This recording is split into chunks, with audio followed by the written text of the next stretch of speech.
Now, I said yesterday, and here's where I want to follow up with this. I said you have to be closer to your intuition than Einstein.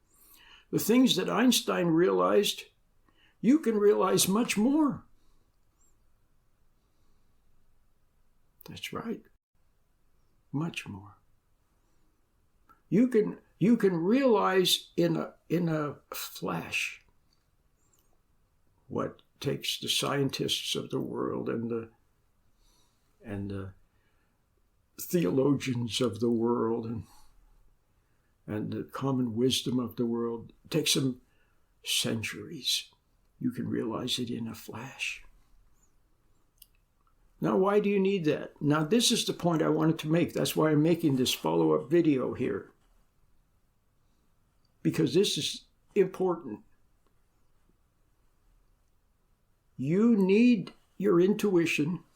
You need to locate it. You need to pay attention to it. You need to follow it. Because you need it to live. You need it for life. You need it in those delicate moments with your partner and your kids. When your child comes to you with something or your partner comes to you with something. Sometimes everything depends on what you say or do. In that moment, if you mess it up, how many of you can remember where someone said something to you they shouldn't have said? They said it, and you've never forgotten it.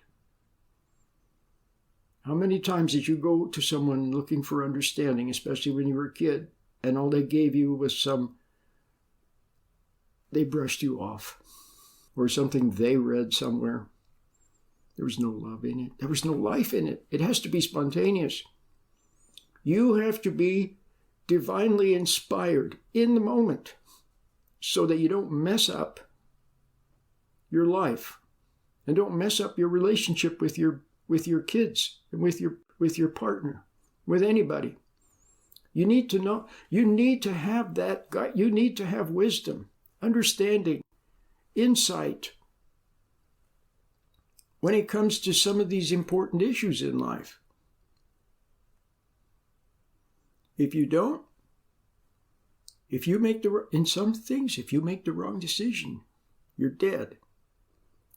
You make the wrong decision, you mess up your relationship, and so on.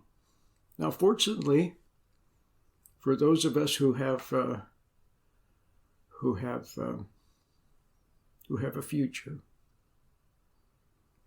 God permits us to make some mistakes, and He prevents us from making the fatal mistake. Some people, they make the fatal mistake, don't they? It's some people, you don't make the fatal mistake. You're lucky. Well, you're not lucky. You're blessed, and you get away with it. But when you're young, maybe you get away with it, but you're not going to get away with it forever. There comes a time in life when you have to have that wisdom. When your child is there or your partner is there, you have to know what to say in the moment. It has to be perfect. It has to have the right timing. It has to be the right thing. It has to have the right energy. And it has to be perfect. And for that, there's only one place that you can get that perfect answer. It's from your intuition. It's from God. It's from the inner light. And, they come to you and you don't know what to say. But you want to say the right thing. That's important. You want to say the right thing or do the right thing. Deeply. Why? Because you want to honor truth. And you have some sort of a love for the person. And you make that more important than your own ego. And if the right thing is to say, hey, I messed up, I'm sorry. If that's the right thing, then you say it. I did you wrong. When you were a kid, I did you wrong. I'm sorry. You say it. But if you have a big ego and you want to preserve your pride, it won't work. But if you really, really want to do the right thing, and then you also see in God, in the light, that you don't know. Then you just wait. And then, with that pure intent, you want to do the right thing, but you see that you don't know what it is. Then you wait and wait And then maybe something comes to you, a word, a gesture, you say it, and it's perfect. Or maybe nothing comes to you, and then nothing needs to be said. So now do you understand why you need intuition?